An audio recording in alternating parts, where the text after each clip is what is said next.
My name is Li Xia, and if there's one thing I've come to realize in my 25 years of living, it's that life was never fair to me.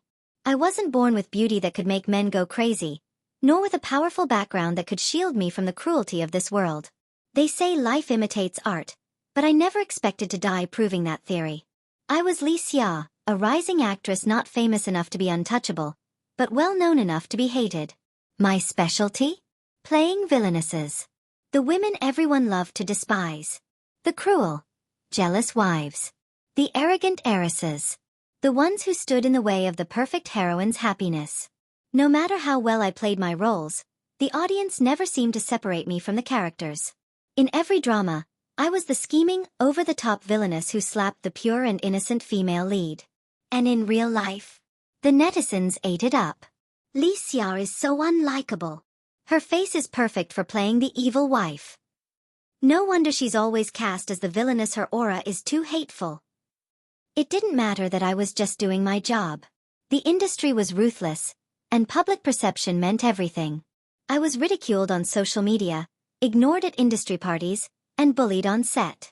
The younger, more innocent-looking actresses whispered behind my back, but they always smiled sweetly when the cameras were rolling. And then there was my last role. A novel adaptation. The villainous wife was doted on by her husband and kids. The irony? My character, Li Xia, same name as mine, was the villainous wife of the cold and powerful CEO, Qin Yan.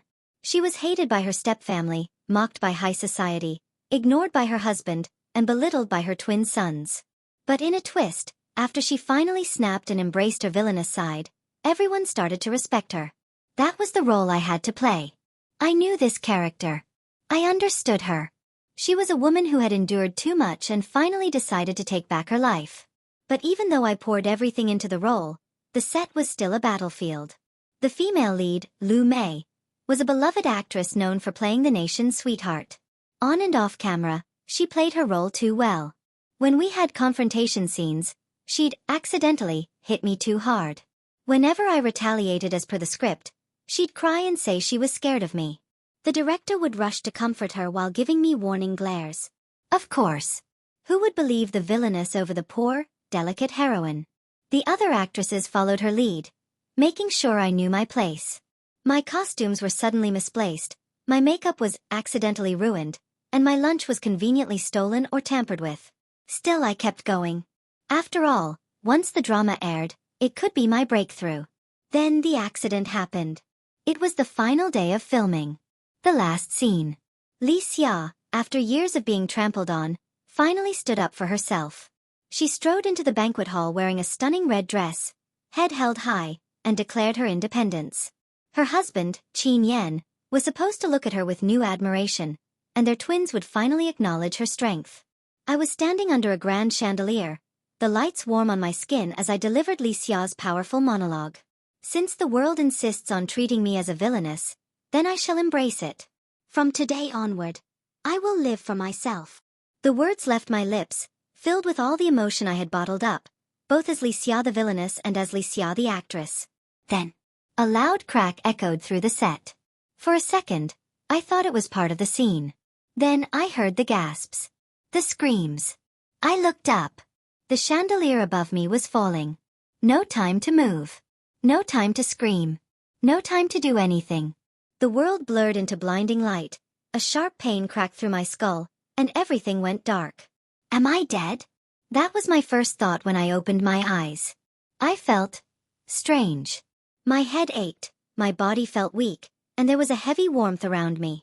My heart pounded in my chest as I tried to make sense of my surroundings. The soft scent of jasmine lingered in the air.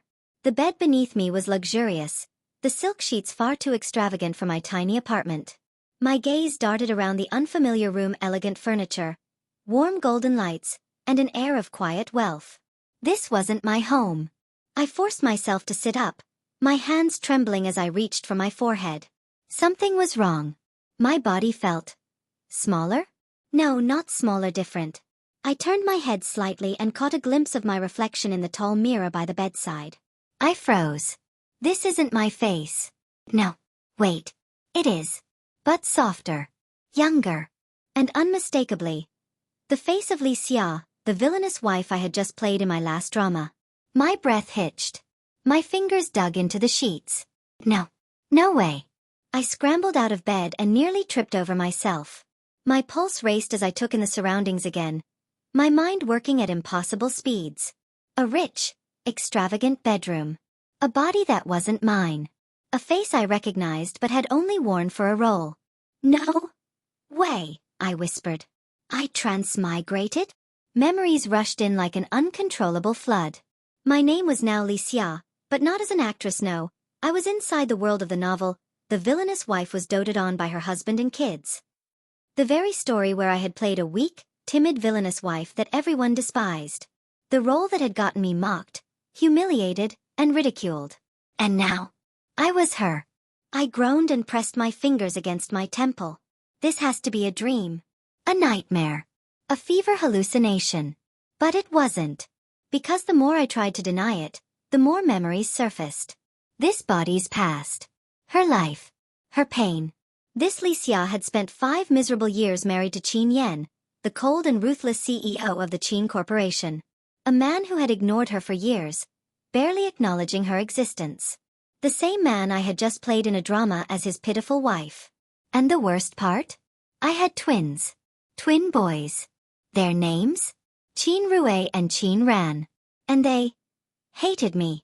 I barely had time to process my new reality before the sound of the door slamming open made me jolt. 2 small figures stood at the entrance, their dark eyes narrowed at me. My breath hitched. Even without the lingering memories, I would have recognized them instantly. The infamous twin boys of the novel, the future heirs of the Qin family. Qin Rue and Qin Ran. In the novel, they were mischievous, bratty, and highly intelligent. They adored their father, idolized their grandfather, but despised their mother. And now I was their mother. Mommy, are you sick again? Qin Rue asked, his small arms crossing over his chest. His voice was flat, unimpressed. Qin Ran sighed dramatically. Of course she is. She's always weak. Useless. I blinked. Excuse me?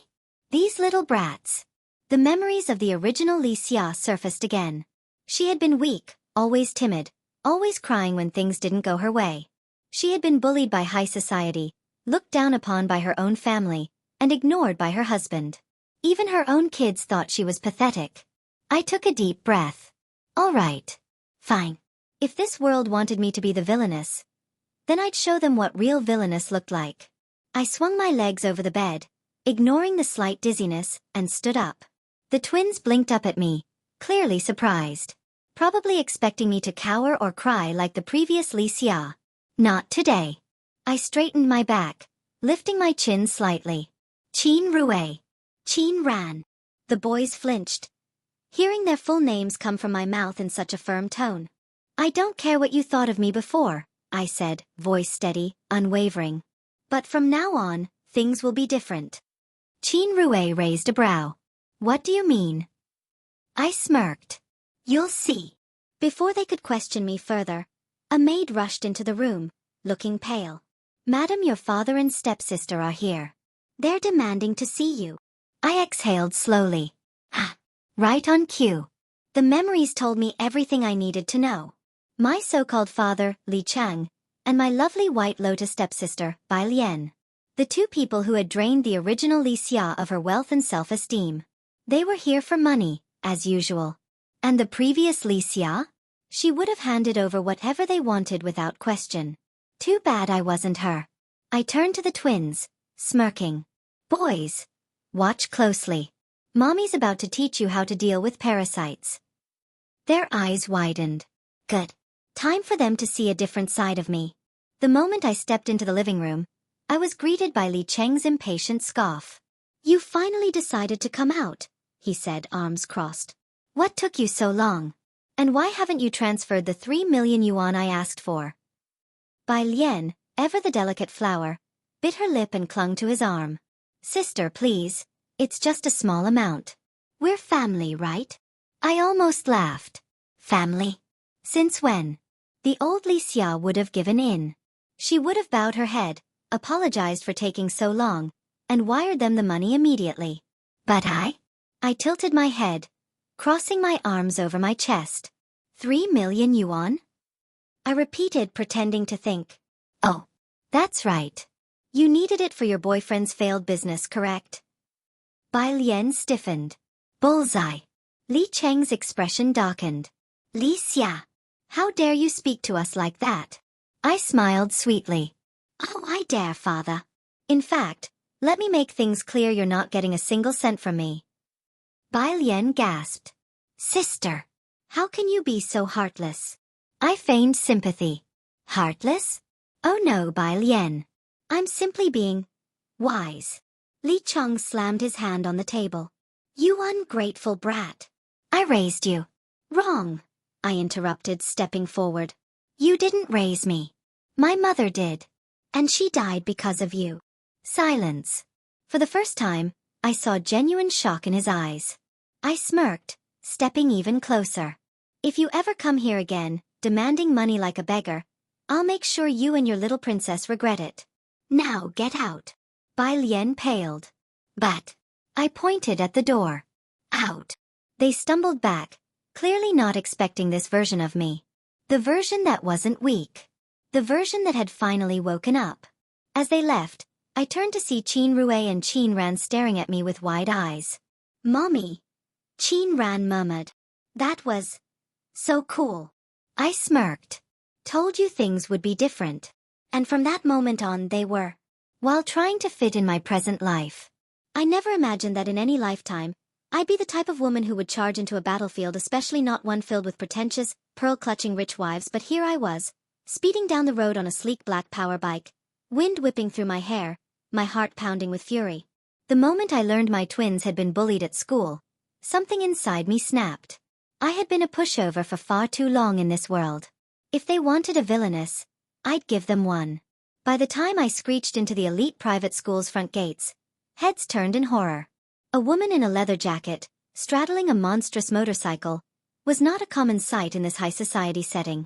The crowd parted as I walked in, my heels clicking against the polished marble floors, my eyes locked onto the group of elegantly dressed women gossiping near the school entrance. Their designer handbags and expensive jewelry did nothing to mask the rot beneath their polished exteriors.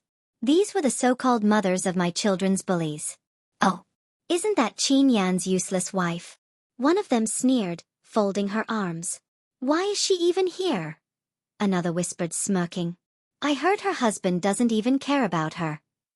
I ignored the whispers and strode right up to the main culprit, Madame Su, the leader of this viper's nest. Her son had been tormenting my boys for weeks, and I had the evidence to prove it. Madame Su, I said, my voice sweet but laced with steel.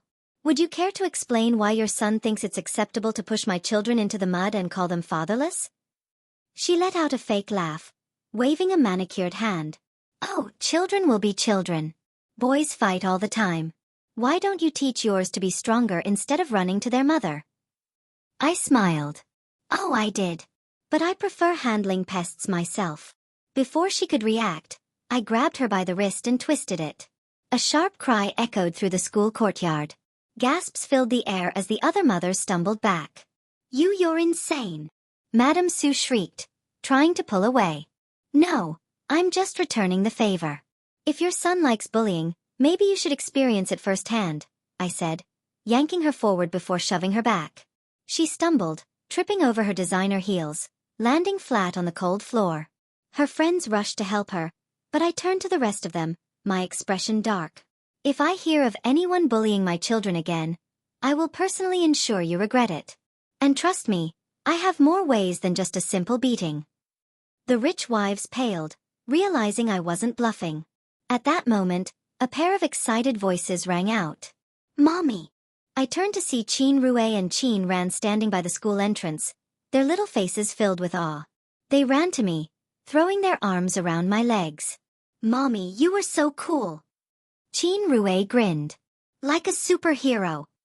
Qin Ran added, his eyes sparkling. I knelt down, ruffling their hair. No one messes with my boys, I murmured. Just then, a cold, familiar voice cut through the tension. What is going on here? Qin Yan. The crowd immediately parted, and there he stood tall, imposing. His sharp gaze sweeping over the scene before settling on me. His usual indifference was gone, replaced with something else entirely. Interest? Amusement? I stood, brushing imaginary dust off my sleeve, handling some pests. His lips quirked slightly, almost imperceptibly. Then, his gaze shifted to the cowering rich women and the furious school principal who had just arrived. "Consider your school stripped of all Qin investments," he said coldly, his voice echoing through the courtyard. "If you cannot guarantee the safety of my children, then you do not deserve my money." The principal went pale, stuttering apologies, while the mothers gasped in horror. Losing Qin Yan's investment meant financial ruin for the school. Grandfather Qin heard about the incident later that evening. Instead of reprimanding me, as everyone expected, he laughed loudly, slapping his knee. "Finally, this granddaughter-in-law has awakened." I smirked to myself. Yes, I had. And I wasn't going to stop here. Waking up the next morning, I felt a strange sense of clarity settle over me. My memories from the past life in this body were now fully merging, revealing secrets I had never known before. The weak and timid Li Xia, whom everyone had looked down upon, had carried a secret no one expected. My mother, Lin Wei, had been a fashion genius, a pioneer in the industry, yet her fate had been cruel. She had fallen in love with the wrong man, my father, Li Cheng. He had used her talent, her love, and her wealth, only to discard her for a younger woman, Bai Lian's mother. Betrayed and broken, my mother had died from heartbreak. But before she left, she had hidden away the empire she built, leaving it for me, her only daughter. The realization sent a shiver down my spine. My mother had known that one day, my father and his new family would try to take everything from me. So she had left me with one piece of advice. You must never let anyone know about this. Protect yourself first. I clenched my fists. No more weakness. No more hiding. If the world wanted to paint me as a villainess, then I would gladly take the brush and paint the perfect picture myself. I immediately set things in motion. The hidden fashion company my mother left behind had been untouched for years, waiting for me to claim it. Within days, I secretly took control of it, changing its management, restructuring its finances, and preparing it for a grand comeback. No one knew Li Xia was behind it. To the world, a mysterious new fashion mogul was about to rise. Su Jin, my assistant, looked at me with wide eyes. "Miss Li, you're moving too fast. Are you sure about this?" I smirked.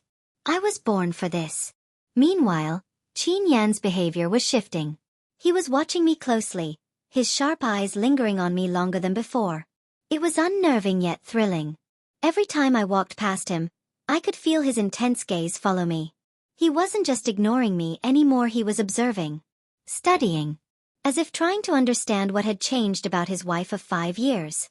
One evening, as I was about to leave the Qin mansion for a meeting, he finally spoke. "Where are you going?" His voice was cold, but there was an underlying edge of curiosity. I turned to him with a smile. "Does it matter to you? You've ignored me for 5 years. Why the sudden interest?" His jaw tightened. "You've changed." I tilted my head, pretending to think. "Or maybe I've just finally woken up." His eyes darkened. "Stay out of trouble." I laughed. "Trouble finds me, Qin Yan. But don't worry, I can handle it." He didn't say anything, but as I walked past him, I could feel the tension crackling between us. He didn't like this new version of me because for the first time, he wasn't in control. The misunderstanding. A week later, everything exploded. Qin Yan had caught wind of my secret activities but misunderstood my intentions completely. He thought I was seeing another man. One night, I returned home late from a business meeting, exhausted but satisfied. The moment I stepped inside, I was greeted with the sight of Qin Yan sitting on the couch, his expression colder than ice. "Where were you?" he asked, his voice dangerously calm. I arched an eyebrow. "Since when do you care?" His hands clenched into fists. "Answer me, Li Xia." I dropped my purse on the table. "If you must know, I was handling business." His jaw twitched. "Business? Dressed like that? Meeting until midnight?" I rolled my eyes. "Oh, I see. You think I'm with another man. How typical." His cold silence was all the confirmation I needed. Anger flared within me. "Let me guess. You suddenly realized your wife isn't a weak little woman sitting at home waiting for you, And now your possessiveness is kicking in. His eyes narrowed. I don't like games, Li Xia. Neither do I, Qin Yan. I took a step closer, looking up at him. So let me make this clear. I am not cheating on you. But even if I was, why should you care? You ignored me for 5 years. You treated me like I was invisible. You let my family and those snobby rich ladies humiliate me over and over again. And now that I'm finally standing up for myself, you think you have the right to question me? He said nothing. But I saw the flicker of something in his eyes. Regret. Pain. It didn't matter anymore. I took a deep breath and stepped back. I'm done, Qin Yan. I'm moving out. I want a divorce. For the first time, Qin Yan's expression cracked. What? You heard me. This marriage is over. You don't love me, and I refuse to spend another second begging for scraps of affection. I will become the woman I was meant to be with or without you. Silence. Then to my shock, his voice dropped into a whisper. You think I don't love you? I froze. For a moment, something in his tone made my heart tremble. But I forced myself to remain firm. I don't think, Qin Yan. I know. Without another word, I turned and walked away, leaving him standing there, staring at me as if he had just realized something too late. The hardest part wasn't leaving Qin Yan. It was leaving my sons. Qin Rue and Qin Ran stood by the stairs, their big eyes staring at me in confusion and betrayal. Mommy, are you leaving us? Qin Rue asked, his little voice trembling. My heart clenched. I have to, baby. But it doesn't mean I don't love you. Qin Ran stepped forward, his small hands balled into fists. Then take us with you. I bent down, cupping their faces. I want to. More than anything. But I need to become stronger first. I promise one day, I will come back for you. And when I do, no one will ever hurt us again. Qin Rue sniffled, hugging me tightly. You better keep that promise, Mommy. Qin Ran wiped his eyes angrily. Daddy is stupid. If he lets you leave, then we don't want him either. I kissed their foreheads, swallowing my tears. Stay strong, my loves. I will return for you. Moving out of the Qin mansion was easier than expected. Grandfather Qin surprisingly didn't stop me. Instead, he gave me a knowing smile and muttered, That foolish grandson of mine will regret this. And with that, I turned and walked out of the Qin mansion, leaving behind my past but carrying my future with me. The night I left the Qin mansion, the twins cried themselves to sleep. Qin Rue, my eldest by mere minutes, clenched his tiny fists and glared at his father with accusing eyes. This is your fault, Daddy. Qin Ran, the softer of the two, tugged at his father's sleeve, his voice trembling. Mommy doesn't love us anymore, does she? I wanted to reassure them that I loved them more than anything in the world. But I had to be strong. I had to leave. Staying in that house, under Qin Yan's suffocating silence, pretending I wasn't breaking every day, was no longer an option. Qin Yan stood motionless, his expression unreadable, but I saw the way his fingers twitched like he wanted to reach out and stop me. But he didn't. He never did. As I walked away, I didn't turn back. If I did, I knew I wouldn't be able to leave. Ours was not a marriage of love. At least, that's what I had thought for 5 years. Our mothers, childhood best friends, had made a promise to each other long before we were born that their children would be bound in marriage, uniting their families forever. Back then, I had believed in fairy tales. Qin Yan had been my childhood crush, my teenage dream, and when our mothers passed away, fate had placed us together. His parents had died in a tragic accident, leaving him to inherit the Qin family empire far too soon. I thought we would comfort each other, find solace in our shared loss. But I was wrong. Qin Yan had shut me out the moment we got married. At first, I thought it was because he didn't love me. Later, I realized he was trying to protect me. He had never let me see his pain, never let me witness the weight he carried alone. He thought distancing himself was the only way to keep me from his suffering. But in doing so, he had broken me instead. And now it was too late. Or so I thought. Days passed after I left, and I focused all my energy on my business. But Qin Yan? He did something unexpected. One morning, I woke up to a notification 5 million yuan had been transferred into my account. I stared at the screen, my lips curling in disbelief. Did he think I would stay for money? I transferred it back immediately. The next day, he sent it again. I rejected it. The third time, he doubled the amount. I called him, barely containing my anger. Are you trying to buy me, Qin Yan? His voice was calm, but there was an edge of desperation. You're still my wife. I scoffed. Not for long. A pause. Then barely a whisper he said, Li Xia, don't leave. For a brief moment, my heart wavered. But I hardened myself. Too late, I said and hung up. Qin Yan had never been the type to give up easily. When bribing me didn't work, he turned to the twins. I started noticing small things, Qin Rue and Qin Ran calling me every night, asking when I'd come back home. Qin Yan suddenly appearing at their school, personally picking them up when he had never done so before. And then the twins started scheming. One afternoon, Qin Rue called me in a panic. Mommy, Ran is sick. I rushed over to the Qin mansion, only to find Qin Ran perfectly fine, playing with his toys. I turned to Qin Rue, my hands on my hips. You lied to me. He gave me his best innocent look. But you're here now, right? Before I could respond, a deep voice cut through the room. Stay for dinner. I turned, and there stood Qin Yan. Our eyes met. His gaze held something raw, something unspoken.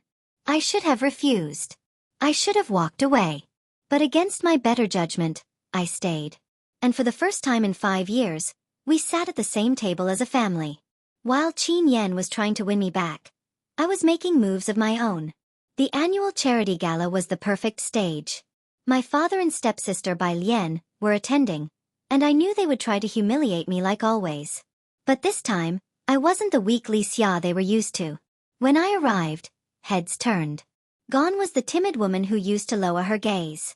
I walked in wearing a dress from my own fashion brand, a brand no one yet knew I controlled. The moment my father saw me, his expression twisted in annoyance.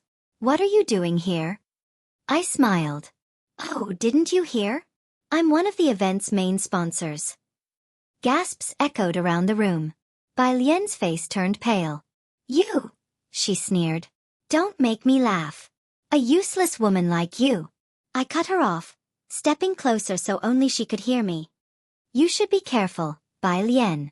One more word, and I'll ruin you right here, in front of all these people. Her eyes widened. For the first time, she looked afraid of me. Then came the final blow. The host announced the special auction, a rare, limited edition jewelry set. My father and Bai Lian had been eyeing it for months. I raised my hand. 5 million.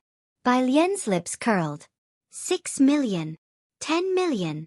The entire room fell silent. Bai Lian hesitated.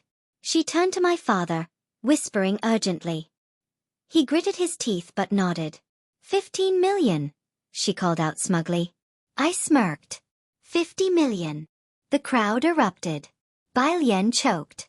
Why you? Sold, the host declared. I walked up to collect my prize, pausing in front of my father. Next time, don't underestimate me. With that, I walked away, leaving Bai Lian and my father humiliated in front of everyone. Later that night, I received a message from Qin Yan. Qin Yan, you looked breathtaking tonight. I stared at the screen, my heart pounding. A second message came in. Qin Yan, come home. I took a deep breath, my fingers hovering over the keyboard. Then, instead of replying, I turned off my phone. Qin Yan thought he could just call me back whenever he wanted? Not this time. If he wanted me back, he would have to fight for me. And this time, I wasn't going to make it easy. Ruining the Bai family once and for all. The morning after the gala, the internet exploded. Every major business news outlet was plastered with headlines. Li Xia's stunning comeback. The forgotten Qin madam is not so forgotten after all. Bai Lian humiliated at charity gala. The stepdaughter no one wants. Li Xia outbids Bai family in a show of power. A new queen rises? I smirked as I scrolled through the news on my phone, sipping my morning coffee in my penthouse suite. Bai Lian and my father had been so sure I would remain in their shadows forever. That I would always be the pitiful daughter, cast aside, too weak to fight back. But they had underestimated me. That was their first mistake. Their second mistake? Thinking I would stop here. Later that afternoon, I leaked 3 years' worth of evidence to the media: corruption, embezzlement, under-the-table deals, every dirty secret my father had buried to maintain his reputation as a so-called business tycoon. It took less than 5 hours for the Bai Corporation's stocks to plummet. By evening, my father was forced to resign. By midnight, Villian was blacklisted from every major company. The stepsister who had once looked down on me, who had mocked me at every turn, was now crying in front of reporters, begging for sympathy. I turned off my phone. She wasn't worth my time. I expected Qin Yan to call me after everything that happened. Instead, it was Grandfather Qin. I arrived at the Qin estate just as the evening sky turned golden, stepping out of my car with an air of nonchalance. Grandfather Qin was waiting in the study, his sharp eyes locking onto mine the moment I entered. "Sit," he commanded. I did. His fingers tapped against the armrest of his chair. "You handled the Bai family well." I smiled. "Did you call me here to praise me, grandfather?" He exhaled, his expression softening. "I called you here because I've had enough of my grandson's stupidity." I stiffened at the mention of Qin Yan. "That boy," Grandfather Qin sighed, "always trying to protect you in the worst possible way. He thought pushing you away would keep you safe. But all he did was break the one thing that mattered most." I said nothing. "Li Xia," he continued, his voice sharp, "if Qin Yan makes you cry one more time, I will kick him out of this family and make you my heir instead." I blinked. Did I just hear that correctly? I was speechless for a full 5 seconds before I let out a laugh. "Grandfather, are you threatening your own grandson for me?" His expression didn't waver. "I am stating a fact. He is replaceable." "You are not." I felt a flicker of warmth in my chest. Grandfather Qin had always been an intimidating figure, but at this moment, he was the only person in the Qin family who had ever truly taken my side. "Thank you, grandfather," I said sincerely. His voice softened. "Child, it's time you start thinking about what you truly want. Don't let my idiot grandson hold you back." I left the Qin estate and checked into a luxury hotel. I had no intention of returning to the Qin mansion. Not until he signed the divorce papers. The next morning, I woke up to chaos. I stepped out onto my private balcony, only to see reporters swarming the hotel entrance. I frowned. What now? Then, my phone buzzed with an incoming call. It was my assistant. "Madam Qin, you need to check the news." I did. And nearly dropped my phone. Qin Group publicly announces Li Xia as Mrs. Qin, shares transferred to her name. I clicked on the article, scanning the words in disbelief. Qin Yan, CEO of Qin Group, has officially transferred 10% of his company shares to his wife, Li Xia, and declared her as the rightful Madam Qin. In a press statement, CEO Qin stated, "She has always been Mrs. Qin. That will never change." I stared at the screen. Was he crazy? 10% of Qin Group's shares? That was an astronomical amount. It would make me one of the largest individual shareholders in the company. And the public announcement? Qin Yan had just single-handedly tied my name to his in a way that was impossible to undo. I clenched my jaw. If he thought this would make me crawl back, he was wrong. I refused to acknowledge his stunt. I didn't call him. I didn't go home. I didn't react. Instead, I continued my life as if nothing had changed. I spent my mornings at exclusive networking events, my afternoons finalizing new business deals, and my evenings indulging in fine dining with high society elites. And every time I stepped out in public, I made sure to look my absolute best. If Qin Yan thought I would come running back just because he declared me Mrs. Qin, he was sorely mistaken. But then, he started following me. It started with small things. I would arrive at a restaurant, only to see him seated at the far end of the room. I would leave a meeting, and his black luxury car would be parked outside. One night, as I was leaving a gala, I felt a presence behind me. I turned. Qin Yan was standing a few steps away, hands in his pockets, his dark eyes watching me with an intensity that made my breath hitch. I crossed my arms. "Are you seriously following me now?" He didn't deny it. Instead, he stepped closer, his voice low. "You refuse to talk to me." "Because I have nothing to say," I replied coolly. His gaze flickered. "Then I'll keep following you until you do." I let out a short laugh. "So now you're a stalker?" If that's what it takes, he said, completely unfazed. I studied him. For the first time, I saw something in his expression that I had never noticed before. Fear. Not me. But of losing me. 4 years, Qin Yan had been cold, distant. He had shut me out, refusing to show any emotion. But now he was chasing me. I should have expected it. The moment I saw Qin Yan standing outside my hotel again, his tall frame half hidden by the shadows of the entrance, I knew something was different. He wasn't just here to watch me anymore. Tonight, he had come to fight for me. I took a slow breath, schooling my expression into one of indifference as I walked past him. But he moved. One moment, I was walking toward my private elevator. The next, I was pulled into a quiet, dimly lit hallway. Licia. His voice was hoarse. Desperate. I sighed, pulling my wrist out of his grip. Qin Yan, this is getting old. Don't you have better things to do than stalk your ex-wife? His gaze darkened. You're not my ex-wife. I scoffed. That's funny, because the divorce papers say otherwise. Silence stretched between us. Then he spoke. I've loved you from the beginning. I froze. His words were barely a whisper, but they hit me like a storm. My fingers tightened around my handbag as I forced a laugh. Oh, you have a funny way of showing love. Qin Yan. Ignoring me for years? Acting like I didn't exist? Making me feel like a stranger in my own marriage? His jaw clenched. I was afraid. I glared at him. Afraid of what? His Adam's apple bobbed. Afraid that if I showed you how much I loved you, you'd leave me. A bitter chuckle escaped my lips. That's the dumbest thing I've ever heard. He took a step closer. But it's the truth. I should have been furious. I should have shoved the divorce papers into his hands and walked away. But for the first time since I had known him, Qin Yan looked broken. Not as the cold, untouchable CEO. Not as the man who had built walls so high I could never reach him. Tonight, he was just a man who was afraid of losing the woman he loved.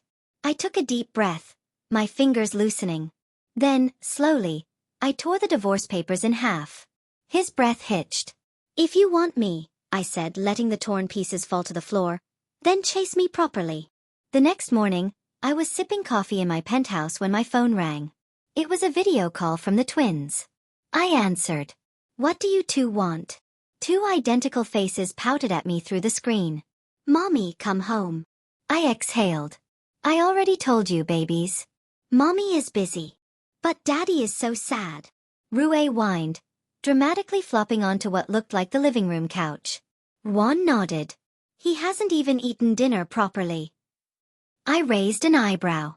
Are you two spying on him? The twins exchanged a guilty look. Maybe.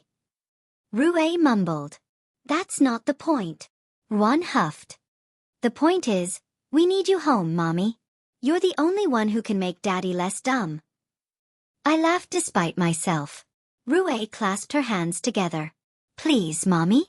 Just one dinner. I sighed. These little troublemakers knew exactly how to get to me. Fine. One dinner. They squealed in victory. When I arrived at the Qin mansion later that evening, the entire staff lined up to greet me like I was royalty. The butler bowed. Welcome home, Madam Qin. I glanced at the twins. Did you plan this? They giggled. Maybe. I rolled my eyes but stepped inside, the familiar scent of home wrapping around me. Then I felt it. His presence. Qin Yan stood at the top of the grand staircase. His suit slightly rumpled. His tie loosened as if he had been waiting for me all day. His dark eyes never left mine as I walked toward the dining room. Dinner was a silent affair. Well, for the adults at least. The twins chattered non-stop, trying to fill the awkward tension between their parents. Halfway through the meal, Rue suddenly clapped her hands. Daddy, feed Mommy. I choked on my soup. Excuse me. Rue pouted. That's what couples do in dramas. Juan nodded eagerly. Daddy, don't be a coward. Qin Yan let out a quiet chuckle. Is that an order? Juan grinned. Yes. Qin Yan picked up a piece of meat with his chopsticks and held it out to me. I scowled. I can feed myself. Rue gasped. Mommy. You have to let him. It's for the family. I sighed. Fine. Just this once. I leaned forward and took the bite. The twins cheered. Qin Yan smiled. Really smiled. And just like that I knew. I was home. A week later, Villian was arrested. The evidence I had leaked was just the beginning. As it turned out, she had embezzled millions from the Bai family, trying to secure her own future after her father's fall from grace. Unfortunately for her, I had already taken away every escape route. The last I saw of her was on the evening news, a humiliated wreck, dragged out of her luxury apartment in handcuffs. Poetic justice. I poured myself a glass of wine and smirked.